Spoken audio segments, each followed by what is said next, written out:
شنو؟ لا بلوكيتيني وجاك مني. انا لسه ما بلوكيتك 10 دقايق كهو. صح بلوكيتيني 10 دقائق ومن بعد عاودتي بعثتيني ومن بعد بلوكيتك انا.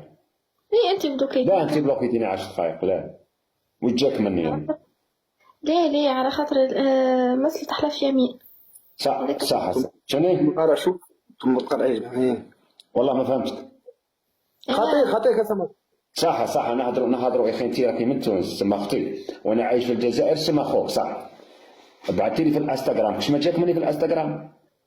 ليه يا سماد أمورنا صح خلينا نهضروا يعني بعثت لي في الانستغرام قلت لك واش راكي تلبسي قلت لك كيفاه رجعت لك في الانستغرام هدرت مع اختي قال لك خسرت معك في هضره اخي ما كان والو يا هضري صح غلطت معك انا صح غلطت معك انا. ليه ما غلطتش معك ذاك النهار كي عيطت عليك قلت لك ما تطلعيش معايا كنعود نلعب في الجولات يا اخي هذا مكان. هي ذاك هو لا بلوكيتيني فاهميني لا بلوكيتيني على خاطر صديقي هذايا مسألة حلف يمين فأنا بلوكيتك 10 دقايق يعني عادي ما في حد شيء من بعد رجعت. لا اسمعي ما انا راني انا ثاني حلفت بالحرام وحلفت بالكفاره بلوكي اسمان بلوكي اسمان بلوكي اسمان انا ثاني حلفت والله انت يعني اكزيستيش. لا كي تولي حكايه دي بتاع مخك صغير ولا حاجه كيما ما نحكيوش كيما كيكا.